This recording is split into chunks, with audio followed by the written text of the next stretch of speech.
Saudações, minha gente, uma excelente noite, um abraço a todos. Vou ver se não tem um cabo aqui para poder, até que eu posso vir, né? Como eu sempre gosto de falar, de repetir sempre, esse encontro, essa confraria, que é o dia, dessa conversa, é dia de festa. Só que hoje é festa dobrada. Tanto que eu queria que tivesse um bolo aqui de aniversário para comemorar essa data que foi agora em outubro, dia 3 de outubro, que o mestre Lyonês estaria completando no seu nascimento, 219 anos. E sempre que possível a gente gosta de vir com esse tema, pelo menos uma vez ao ano, para a gente relembrar um pouco, porque o que a gente vai falar aqui é o resumo da vida desse grande mestre, desse espírito de escola, que aqui teve o pseudônimo de Allan Kardec, sendo que o seu nome é Hippolyte Léon Delisard Ribard. Esse era o seu nome, nós vamos entender no decorrer do tema o porquê e quando se transformou em Allan Kardec, o mestre Rivaia, ou o Hippolyte, também como era conhecido. Para quem já conhece o tema, dá uma relembrada. Para quem não conhece, vai conhecer um pouquinho sobre este espírito de escola que Jesus enviou à Terra mais uma vez para nos trazer o Consolador prometido que Deus prometeu. Vamos então ver um pouquinho antes de quem seria o primeiro mestre do menino Hippolyte, a criança que em 1814 tinha 10 anos de idade. O menino Hippolyte, de família católica, morando em Lyon, na França, ele muda em 1814 para a Suíça, em Verdun, onde ele foi estudar no Instituto Pestalozzi, Johann Heinrich Pestalozzi. Inclusive, para quem é da área da pedagogia, já estudou muito o professor Pestalozzi. Então, ele sai da França, do interior, Lyon, aos 10 anos, e vai para essa escola, onde seria um privilégio estar estudando no Instituto Pestalozzi, lá em Verdun, na Suíça. Só que tinha um detalhe, era uma escola presbiteriana, e ele, católico. Então foi a primeira vez que ele teve contato com o quê? Com o preconceito, com a intolerância religiosa. O garotinho da França, na Suíça, protestante. Então ali ele já sentiu e viu que não poderia ser assim, porque Deus tinha que ser muito acima disso. Era um só. Então ali ele já percebeu. Bom, mas o que eu quero falar? Os ensinamentos de Pestalozzi, ou seja, nem existia espiritismo, não existia nenhuma letra sobre o espiritismo, ele era protestante. Você vê algumas frases de Pestalozzi e pensa assim, ué gente, isso está parecendo uma frase de algum livro espírita? E vamos fazer algumas comparações para entender a origem do menino Hippolyte, a educação que ele teve. A primeira delas, a base da educação é o amor. Aqui ele colocou o que como princípio, como um alicerce? Que tudo o que você for construir, seja lá o que for, ainda mais quando você está educando um espírito que ali está na forma infantil, se não tiver o alicerce como amor, um dia vai esmoronar tudo. Então não interessa o que você faça, principalmente a educação. Se ela não tiver um alicerce forte, quando ela subir alguns andares, cai tudo. aqui em cima, o professor, ficou pequeno, né? O professor deve ser como um jardineiro, providenciar as melhores condições externas para que as plantas sigam seu desenvolvimento natural. Ou seja, vai favorecer um ambiente propício para que o desenvolvimento, além de bom, de eficaz, seja natural. E aqui está o item que a gente poderia fazer uma analogia com o espírito imortal, que traz, já no espírito quando reencarna, ele traz o quê? O seu HD todo, a sua história. Afinal, a semente traz em si o projeto da árvore toda. O que a gente conhece aqui? No planejamento reencarnatório, já tem um projeto. Tirando o planejamento que é só para aquela reencarnação, o que aquele espírito reencarnante tem quando bebezinho? Ele já tem toda a sua história atávica dos seus milênios anteriores.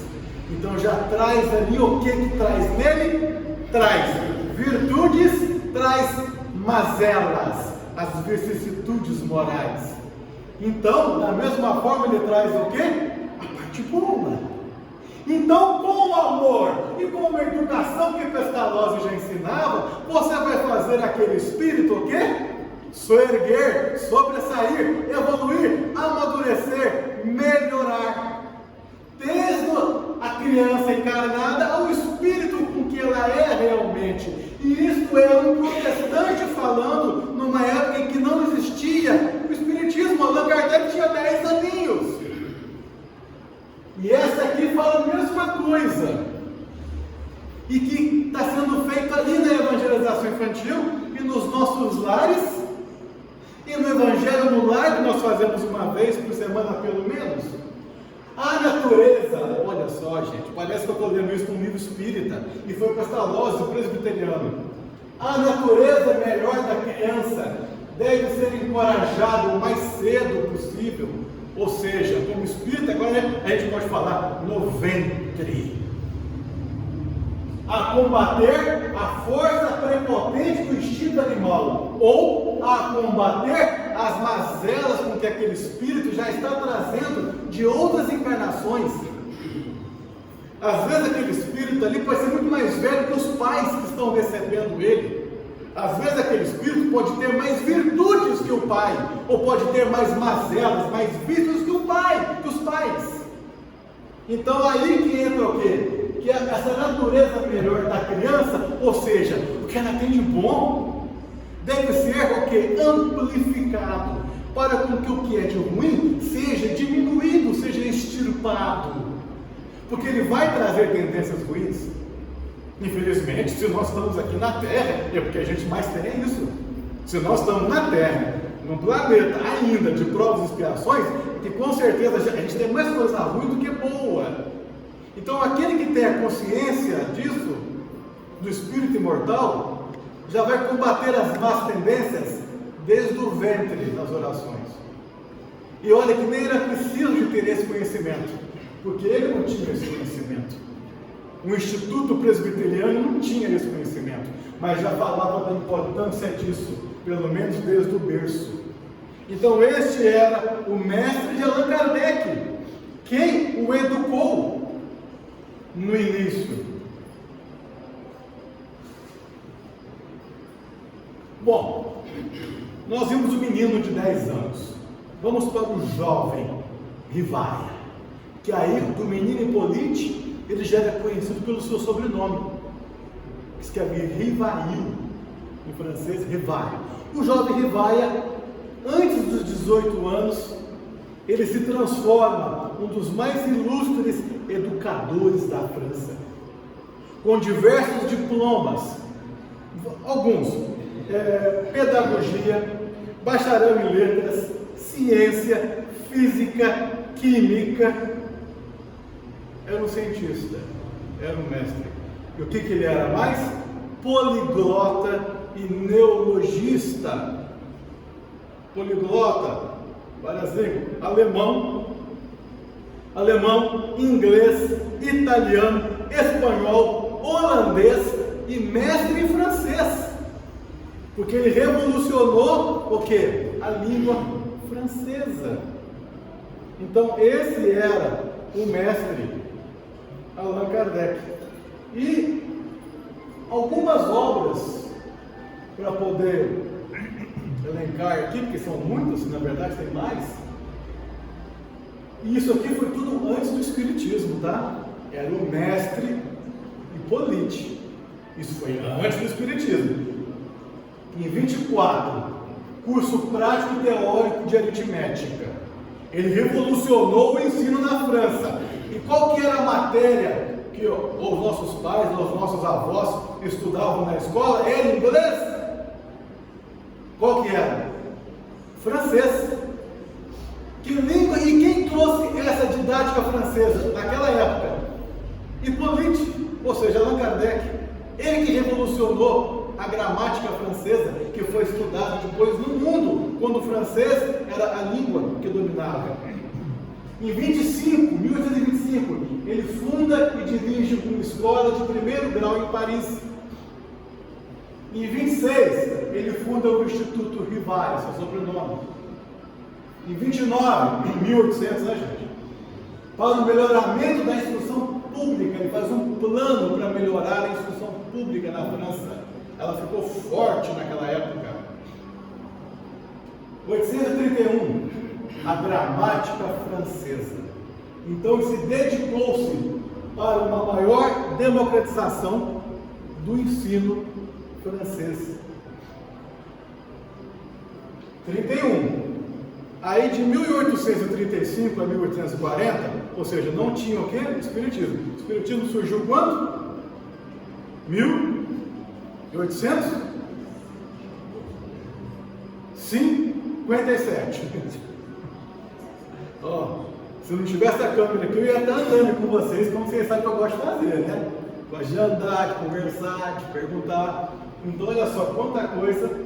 Isso aqui é um resumo do que ele fez antes de 57, que quando ele lançou, editou a primeira edição do Livro dos Espíritos. Então, entre 1835 e a 40, ele mantinha em sua casa cursos gratuitos de Química, Física, Anatomia Comparada, Astronomia, Línguas, gratuita na sua casa. Até 1840. E como que ele fazia? Um troco, um salário. Ele era contador. Ele exercia a atividade de contabilista em 3 casas comerciais na França, em Paris. Ele fazia um dinheiro assim. E esse dinheiro ajudava nos custos das obras dele. E como que ele era reconhecido? Porque ele já era reconhecido. Aí que você vê nuances, perfil do que era um espírito preparado para essa enorme missão que Deus o designou. Ele era conhecido pela sua inteligência, discernimento, coisa que falta até hoje, e ponderação. Itens que é raro. Itens que, como eu gostaria de tê-los, pelo menos 1/10 do que o Hippolyte o tinha. Tanto é que, em seu sepultamento, Camille Flammarion, outro ali, baluarte do início do Espiritismo, em seu sepultamento, no cemitério de Père Lachaise, ele fala: eis aqui o bom senso encarnado. Ele era o bom senso encarnado, porque para uma obra grandiosa dessa, ele tinha que ter ponderação, ele tinha que ter bom senso, ele tinha que ter uma inteligência fora da linha, porque se cometesse um erro, o Espiritismo não sobreviveria 1 mês. E fora os ataques, fora as tentativas de desviar a doutrina, assim como foi feito com Paulo de Tarso. Quiseram deturpar, colocar enxertinhas no cristianismo com Paulo de Tarso, A mesma coisa foi tentada com Hipólite, mas ele tinha esses predicados. Com ele não conseguiu, mas quando ele desencarnou, de lá até hoje estão fazendo. E em muitos lugares, estão conseguindo deturpar o espiritismo, colocar enxertias, porque não tinha o quê? Os predicados fortes que o Hipólite tinha, mas ele deixou a base. Essa é a base. O que for construído fora dessa, um dia, cai. Bom, visto que ele era conhecido por isso, nós não podemos falar que ele teve uma grande ajuda. A grande parceira, Amélie Gabrielle Boudet, a sua esposa, onde ele, em 1832, casou-se com Amélie, que era professora de literatura e belas artes. Ela era outro pulso firme, outro pulso forte. Uniram e formaram um grande instituto. Este instituto recebia de quem podia pagar, e de quem não podia, não pagava.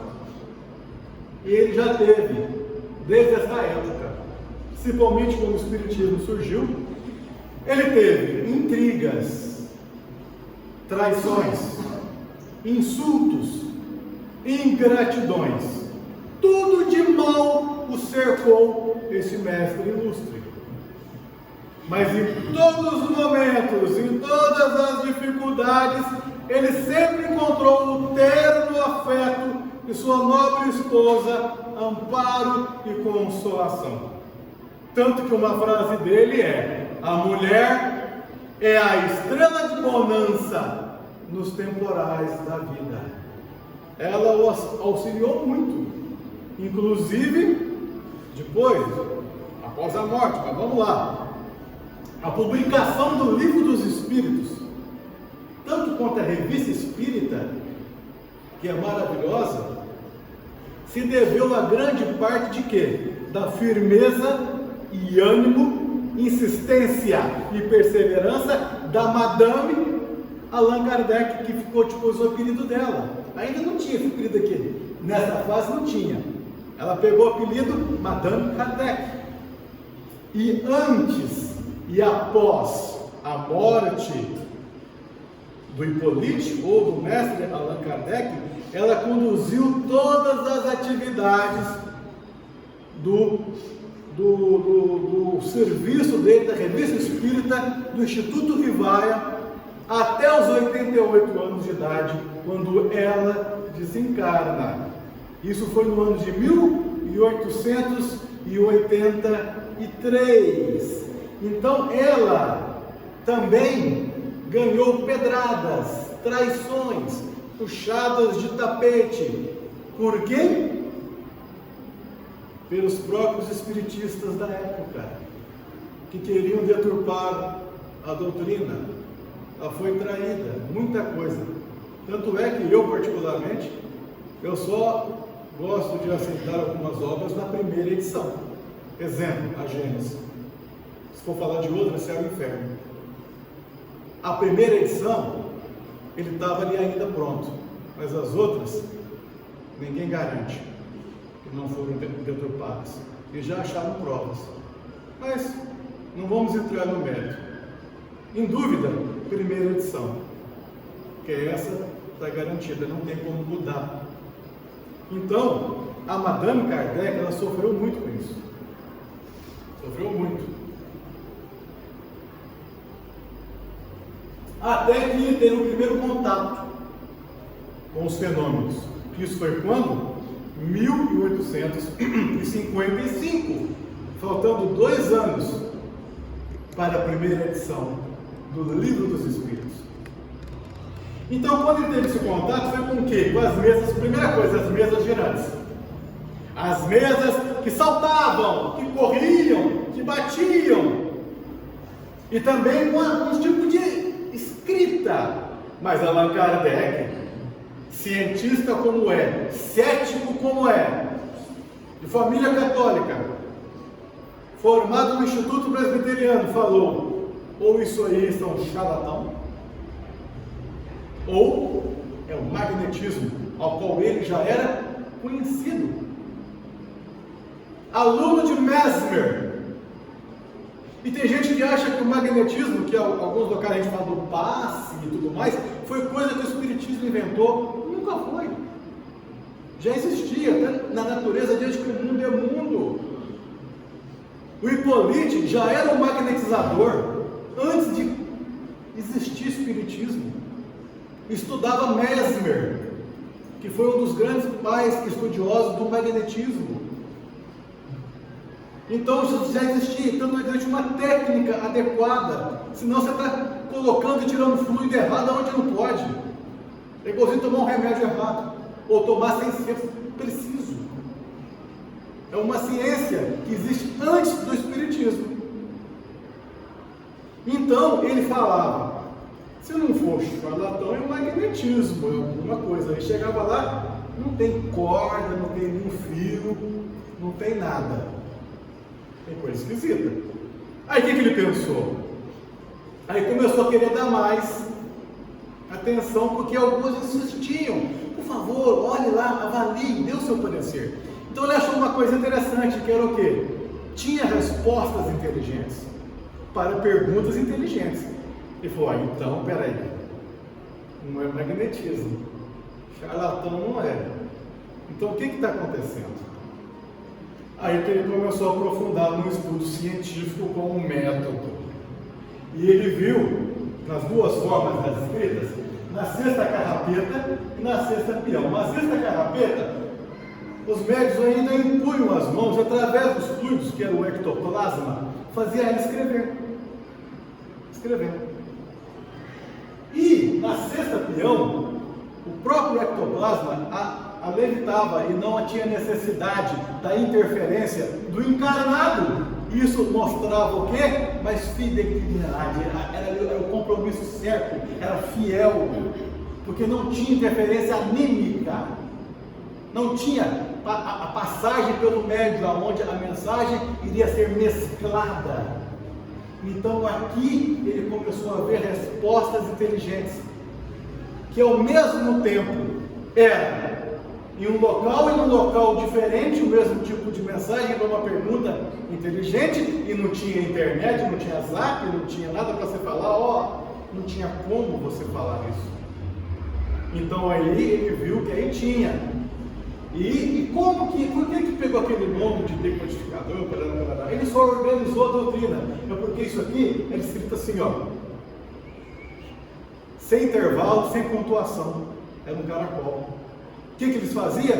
Ele abria essa linguiça toda e, como era mestre em línguas, ele ia organizando as palavras, acentuando, colocando entendimento, concordância, porque a escrita era assim, era desse jeito. Então ele tinha que decodificar aquilo, organizar aquilo, colocar entendimento, lógica. E quem melhor para fazer uma lógica dessa? O mestre em francês, em língua da época, com discernimento, com bom senso, que Deus enviou para esse propósito.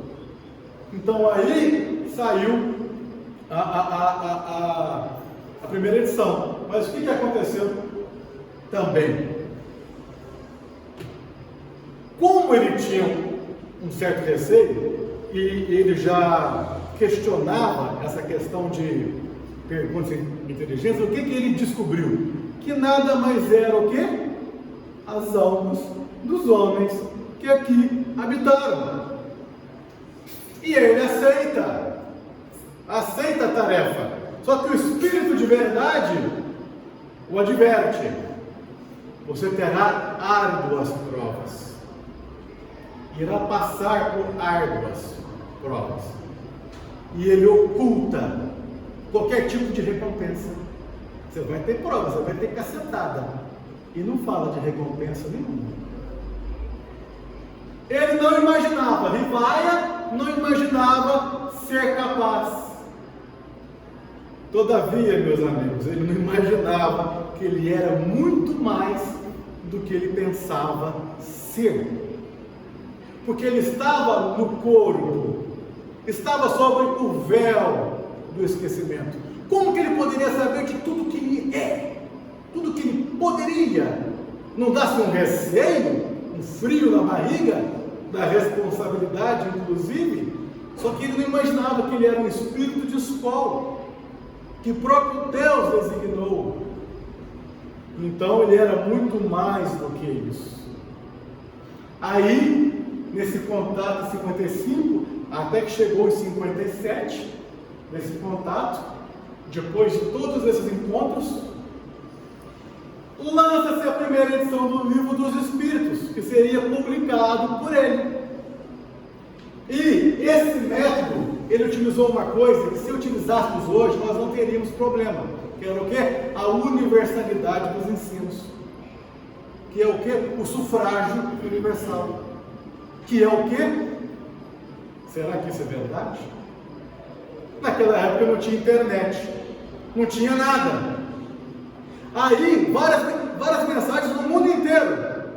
Uma pergunta inteligente e várias respostas no mundo inteiro. E todas elas convergiam a ele, que não chegava rápido. Não tinha um jeito de mandar, foi. E ele comparava, analisava, inclusive teve no Brasil. Tanto é que o Brasil ficou forte no Espiritismo por isso, que uma desses trabalhos eram feitos na Bahia. Na Bahia.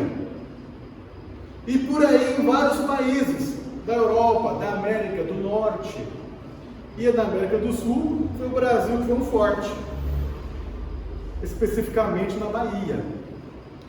Então, ali ele fez as 512 perguntas, porque a primeira edição não tem essas 1019 que a gente conhece, é metade.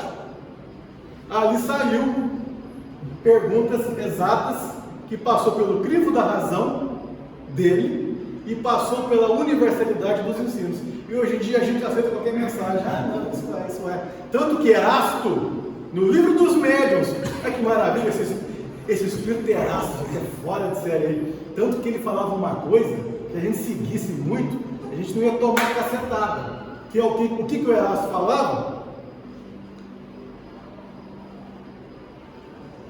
É preferível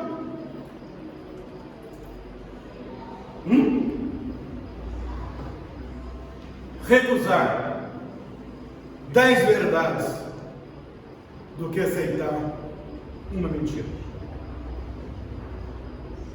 É em cima deste ponto que foi feito esse espiritismo. E hoje em dia qualquer coisa está valendo, sem o crivo que Allan Kardec nos deixou.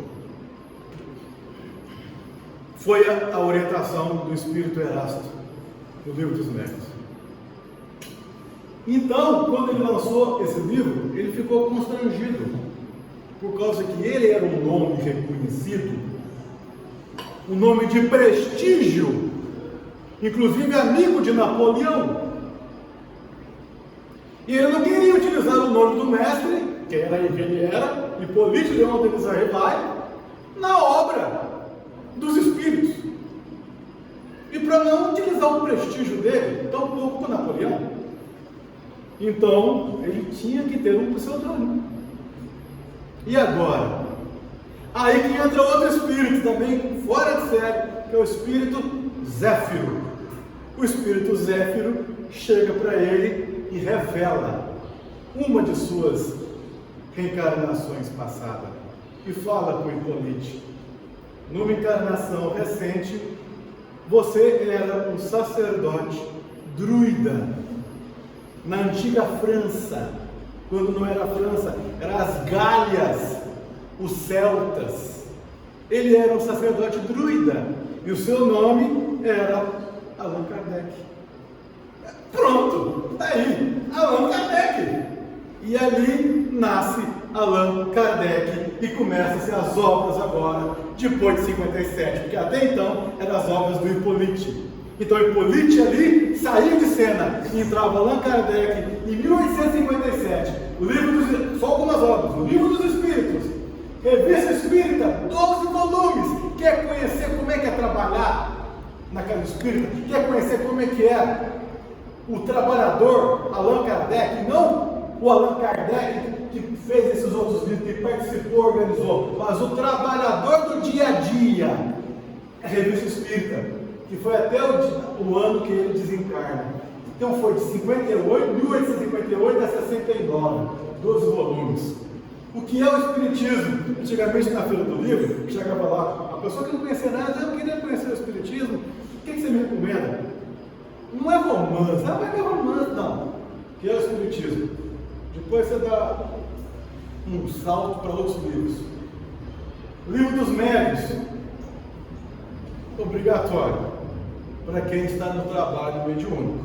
Para quem não é, tudo bem, mas é bom para você conhecer e não se engabelar, e não cair também em pegadinhas.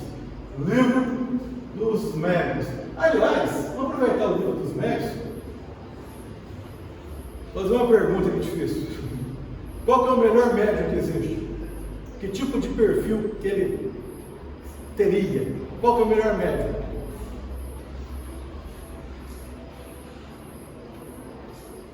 Não vai falar, é Chico Xavier. Não. É aquele que tem várias faculdades mediúnicas. Não. O que faz isso, faz aquilo. Não. Não é. É aquele livro dos médios. Tem uma frasinha petitinha, você fala, detalhezinho monstruoso. É aquele que é o menos enganado. O melhor médio é aquele que é menos enganado. Isso quer dizer o quê? Que todos somos enganados. A questão é o quanto que você vai ser. O quanto que você vai ser menos enganado. Aí vem os escolhos da mediunidade, que isso é outro tema. Mas só para entender que seremos. Pegadinha é o que não falta. Então o melhor médio é aquele que se engana, que é menos enganado. Aí que beleza, 64, o livro que a gente utiliza no nosso Evangelho do Lar. Dos dois livros, pelo menos esse aqui é necessário. Evangelho segundo o Espiritismo. Céu e Inferno. Em 68 a Gênesis. E em 1890, obras póstumas. Como eu disse, alguns aqui eu gosto só da primeira edição. E aqui, olha essa frase de Allan Kardec, que resume muito da obra dele. Olha que linda. O homem é um ser em permanente evolução, ou seja, ele não está estático, ele está sempre amadurecendo. Ele não é herdeiro de um pecado, ou seja, ele não carrega uma sina, uma maldição. E assim como ele não necessita de uma salvação, ele está em um projeto de educação rumo à perfeição. Aí, como eu gosto de brincar às vezes, né, para quem sabe dessa brincadeira, eu gosto de falar que todo mundo aqui, todos nós estamos condenados. Está todo mundo aqui condenado a serem perfeitos, a serem crísticos, a serem luz. A única condenação que nós temos, além da imortalidade, é sermos crísticos. Por isso que mês passado eu estive aqui falando 2 vezes, na quarta e no domingo, sobre o Setembro Amarelo, a valorização da vida, a prevenção ao suicídio. Estive aqui no JEP, setembro, 2 vezes falando disso. Somos imortais e somos perfectíveis. Então nunca vai cessar. Nunca vai cessar. Então aqui ele já fala que a salvação depende de nós mesmos. O que nós carregamos não é um pecado. O que nós carregamos são experiências passadas, boas e ruins. Ou seja, tendências. Então nós temos que combatê-las. Não que a gente carregue uma maldição. E porque ele fala que todo ser humano tem a jurisdição de si, ele é responsável Isso quer dizer o quê? Livre-arbítrio. O que você fizer de bom, o mérito é seu. Mas o que você fazer de ruim, o débito também é seu. Não é outro. Ah, mas eu fui influenciado. Ah, mas ele me falou. Ah, mas o Espírito chegou aqui e fez eu fazer. Tudo bem, mas a decisão final foi de quem? Sua. Então você que paga. Ah, eu fiz a coisa boa. Quem ganha medalha? É você também que ganha medalha. Ah, mas muitos me ajudaram a eu ganhar essa medalha, mas a medalha é sua. O débito também é seu. Cada um tem a jurisdição de si. Por isso que não é fácil ser espírita, porque na hora que ele entende o que é realmente a lei divina, ele fala, ah, então quer dizer que não tem que ter alguém para me falar, anda para cá, vira para cá, seja assim, seja para lá. Não, é autônomo, por isso que é difícil. Por isso que espírito não é para quem quer, é para quem pode. Por isso que o trem é difícil. Raul Teixeira falava isso. Parafraseando Raul Teixeira, não é frase do Paulo, tá, gente? Não é fácil, porque ele sabe a verdade. Verdade que liberta. Mas para isso ele tem que conhecer o sentido, o significado do verdadeiro espírita, que já foi tema nessa casa. E aqui ele tem uma autonomia que não se limita apenas na vida terrena. Aí já é o espiritismo. Mas na vida espiritual. Já lembra na vida espiritual. E o que eu falei? Foi tema aqui. Eu já falei isso aqui antes. Reconhece-se o verdadeiro espírita pela sua transformação moral e pelos esforços que faz para dominar as más inclinações. Ah, Paulo, você não quer ser espírita não, está muito difícil, tem que ser santinho. Tem que fazer isso bonitinho? Quem disse que o espírito é ser isso? Quem disse? Ele tem que ser hoje, melhor do que ele era ontem. E amanhã, melhor do que é hoje. Tanto em uma encarnação, como você avaliar encarnações passadas. Porque tem gente que fica 10 encarnações do mesmo jeitinho. Fica ali, ó. Mesmo jeitinho, marcando passo. Ele não dá um passo para frente. Então ele tem que ser o quê? Não apenas nas encarnações, mas durante uma encarnação, nos anos de vida que você tem em uma encarnação, seja de 30, 50, 60, 100 anos, você tem que ser melhor. Aí que é o verdadeiro espírita. Não é aquele que fica lá, não, é aquele que é melhor. Porque falsidade o mundo está cheio. Está cheio de hipocrisia. Tanto é que Mahatma Gandhi já falava isso. Quando perguntaram para Mahatma Gandhi qual que é a melhor religião do mundo? É aquela que te faz o melhor do que pronto, acabou. Se você está na religião X, ou na doutrina, ou na filosofia X, e ela te faz melhor, é essa. Não muda não, é o time que está ganhando. É essa que você está, é essa que você vai ficar. Assim que reconhece, eu poderia tirar a palavra espírita e poderia colocar homem de bem, que é um item do Evangelho segundo o Espiritismo.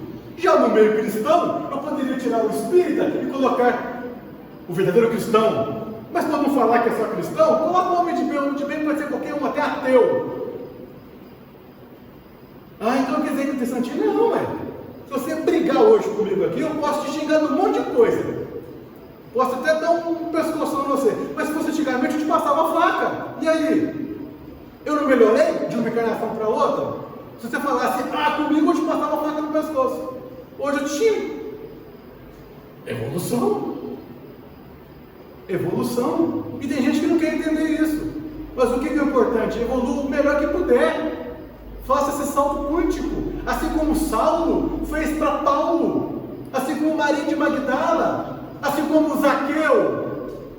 Assim como Pedro, depois que negou 3 vezes, o que ele virou? Ele virou o Cefas, o pedra. Isso é ser espírita. Já que nós somos uma casa espírita, eu poderia falar homem de bem. Assim que se reconhece. E a fé, quando ele faz o casamento da ciência e da religião, fé inabalável, só o é a que pode encarar frente a frente a razão em todas as épocas da humanidade. Evolui junto. Não está preso em dogmas, em regras. em rituais. Não está, é livre.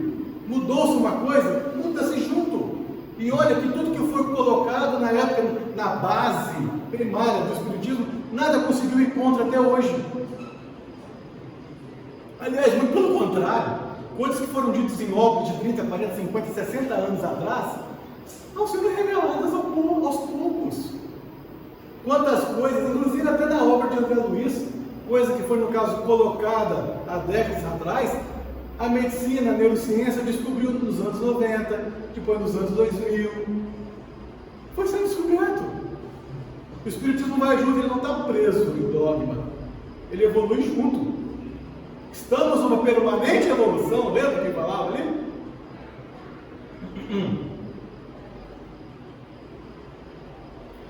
E aqui ele falando, para a gente já ir vendo o final aqui, ó, o egoísmo é a fonte de todos os vícios, assim como o orgulho é a mãe e o pai dos vícios morais, das mazelas que nós temos.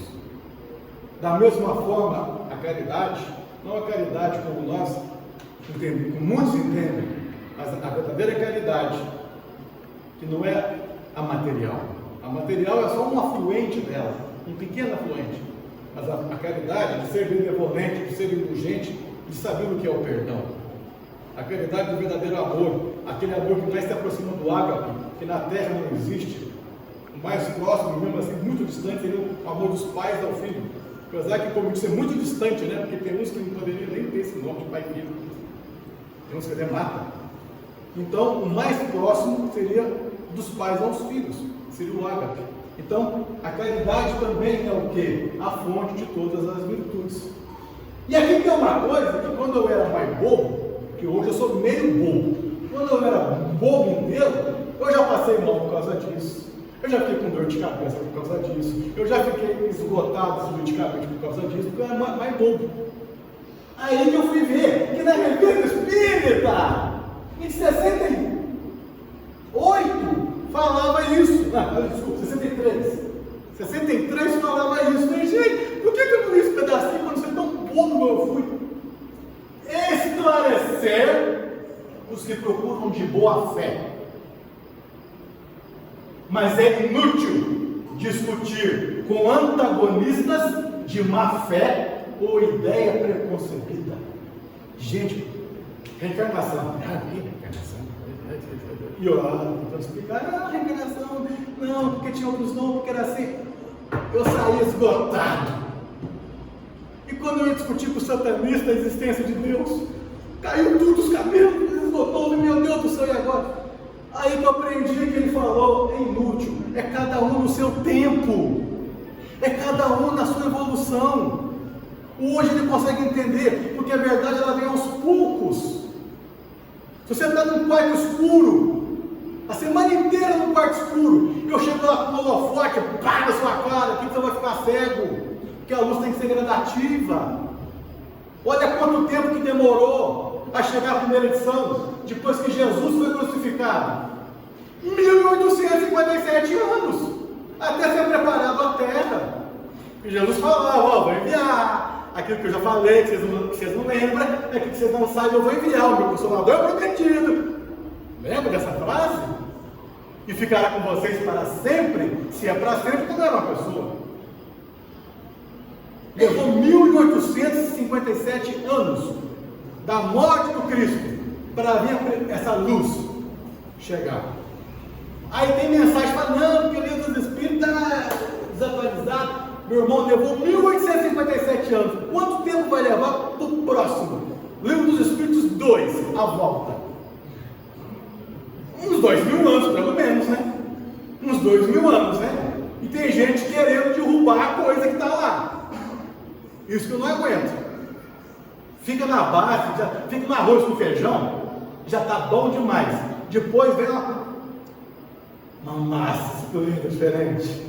Mas fica no arroz com feijão, e nós não estamos dando conta do arroz com feijão. Obras básicas e revista espírita. Depois preocupa com o resto. Enquanto o problema está só no pão, beleza. Mas o problema começa quando chega a manteiga. Então, Isso aí, a gente já vai passar várias encarnações tentando entender. Nós não estamos entendendo o Evangelho de Jesus, foi há 2000 anos. Vocês entenderam o tempo que levou para fazer a primeira edição? Isso quer dizer que vai demorar igual ou mais para vir uma nova revelação. O mundo ainda está nas provas de expiação. Beleza até aí? Já quase. O livre pensamento eleva a dignidade do homem. Dele faz um ser ativo, inteligente, em lugar de uma máquina de crer. Outra coisa que eu mudei, isso aqui não foi, apesar que muitos palestrantes espíritas já falaram disso, esse aqui é o penúltimo slide, já muitos falaram isso, mas a origem foi aonde? Divaldo já falou isso, a origem foi a Revista Espírita de fevereiro de 1867. O homem, ele tem um pensamento livre, eleva a dignidade, ele faz um ser ativo e inteligente, em lugar de uma máquina de crer. Ou seja, eu creio, eu acredito, sinônimo, eu creio. Tanto é que hoje em dia, se alguém pergunta para o Paulo, você acredita em Deus? Não. Paulo, reencarnação existe? Você acredita em reencarnação? Você crê em reencarnação? Não. Não creio em reencarnação, não creio em Deus. Pecado? Não, eu aprendi com Allan Kardec. Porque quando a gente crê, quando você acredita, em outro dia você pode não mais acreditar. Quando você sabe, ninguém mais te rouba isso. Eu sei Deus. Eu conheço Deus. Eu sei a reencarnação. Porque é frívolo aquele que hoje crê e amanhã não crê.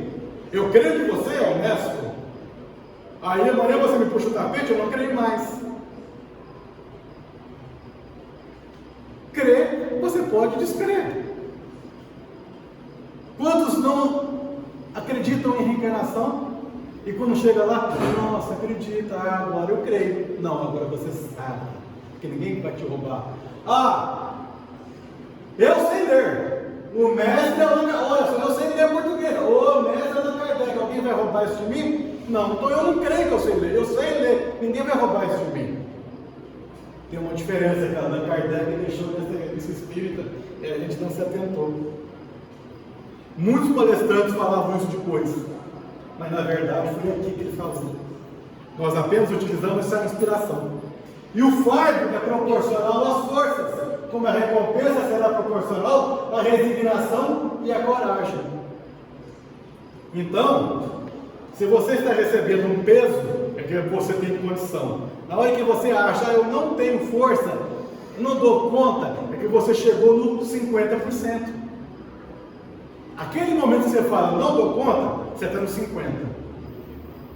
E a recompensa que você vai ter, não visando-a, ela será proporcional à sua força para combater e à sua resignação.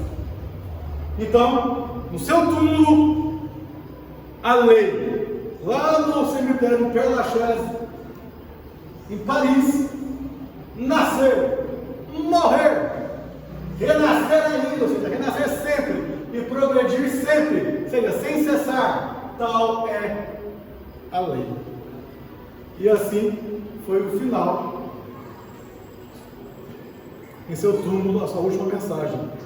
E fica essa mensagem para a reflexão final, em seu aniversário, porque eram dois mestres, um para a criança e o outro para o espírito imortal. O melhor presente para ele e para a doutrina será estudar a sua obra. Por quê? Do professor Hilário, ao educar a criança para a vida terrena, ao mestre Kardec, ao estudar o espírito para a imortalidade. Nos conhecer Kardec para entender Jesus. E parabéns, Kardec, 219 anos que você retornou à Terra. Obrigado e até a próxima.